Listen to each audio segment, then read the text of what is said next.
আসসালামু আলাইকুম। অভিভাবকের উদ্দেশ্যে একটি গুরুত্বপূর্ণ কথা। আসলে প্রত্যেক পিতামাতার সন্তানই আসলে বাবা মায়ের শ্রেষ্ঠ সম্পদ আমি মনে করি। আসলে এখানে বাবা মায়ের ক্ষেত্রে কিছু বিষয় দেখি যে আসলে একটু ভুল করে। ভুলটা হলো যে প্রত্যেকটা বাচ্চার আসলে প্রত্যেকটা আলাদা প্রতিভা থাকে। তো এক একজনের প্রতিভা এক এক রকম।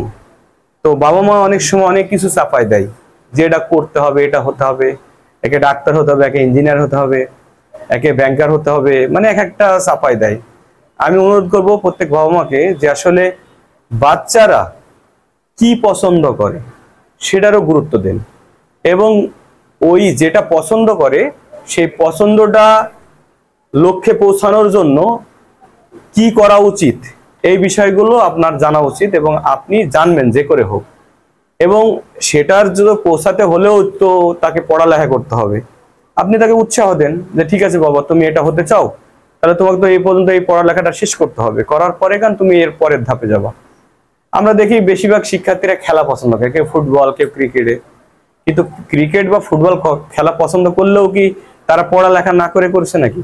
আমরা যদি বড় বড় যারা ক্রিকেটার আছে, ফুটবলার আছে, তাদের ইতিহাস দিলে দেখবো যে তারা অনেক স্টুডেন্ট লাইফে অনেক ভালো একটা অবস্থায় আছে, এবং তারা ইউনিভার্সিটি লেভেল বা ভালো একটা পড়ালেখার অবস্থা থেকে গেছে।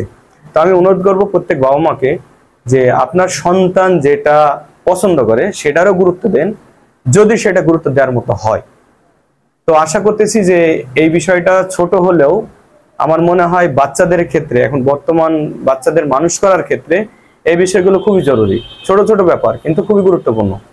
বাচ্চা পছন্দ করে একটা, আপনি তাকে আর একটা চাপাই দিয়েন না, তাহলে হিতের বিপরীত হবে। আমি তো আসলে শিক্ষকতা পেশা থেকে আমি যেটা দেখেছি, সায়েন্স, কমার্স, আর্টস, তো অনেক শিক্ষার্থীরা আছে যে আসলে ও কিছুই পারে না, ও সায়েন্স নিয়ে দিয়েছে বাবা মা। তো বাবা মাকে জিজ্ঞেস করে যে ভাই সায়েন্স কেন নিয়ে দিলেন? বলে যে না, অনেক ওর বাবা মায়ের অনেক স্বপ্ন, ওকে এই বানাবে ওই বানাবে, তো ও পারে না, ওকে কেন ওকে চাপাই দেবে? হ্যাঁ, সায়েন্স নিয়ে কি জীবনে সব, কমার্স আর্টস নিয়ে কি জীবনে সবকিছু করা যায় না? যায়। যার যতটুকু ক্যাপাবিলিটি তাকে সেই অনুপাতে আপনি একে চাপিয়ে দিন। এই যে বছরের শুরু সামনে আসতেছে, নবম শ্রেণীতে বিশেষ করে শিক্ষার্থীরা খুবই এটা নিয়ে সমস্যায় পড়ে যে আমি কোনটা নিলে আমার জন্য ভালো হবে, সায়েন্স নিবো না কমার্স নিবো না আর্টস নিবো। তো আমার মনে হয় খুব গুরুত্ব সহকারে সিদ্ধান্ত নেবেন, কারণ সময়গুলো নষ্ট না করে। অনেক সময় এখন কিছু শিক্ষার্থী দেখছি তারা সায়েন্স নিয়েছিল, এখন আর্টসে আসছে বা কমার্সে এসেছে, বলছে এটা নিলে ভালো হতো, আমার ওটা পারতেছি না। তো আমার মনে হয় তার মেধা অনুসারে তাকে ওটা দিলে তার জন্য উপকার হবে। তো অভিভাবককে অনুরোধ করবো বাচ্চার মেধা বা ক্যাপাবিলিটি অনুসারে তাকে চাপ দেন। আশা করছি যে সে আপনি যেটা আশা করছেন সেভাবেই সে লক্ষ্যে পৌঁছে যাবে আশা করছি। তো ধন্যবাদ। আর সকল অভিভাবক এবং শিক্ষার্থীকে অনেক ধন্যবাদ। আমি যে ভিডিওগুলো কন্টিনিউ দেওয়ার চেষ্টা করতেছি, তো ওই ভিডিওগুলো খেয়াল করেছি যে ভালো রেসপন্স পাচ্ছি। তো আমারও ভালো লাগছে, কিছু কথা বলতে পারতেছি আপনাদের সামনে। আমার কথারও কিছু হয়তো বা আসলে ভিডিও করা হয় না, জড়তা কিছু থাকলেও আস্তে আস্তে আশা করছি যে এগুলো ওভারকাম করে ভালো কিছু আপনাদের সামনে উপস্থাপন করব। তো সাথে থাকুন, আর আশা করছি যে সম্ভব হলে, যদি সম্ভব হয়, পেজটা একটু ফলো দিয়ে রাখেন আর শেয়ার করেন।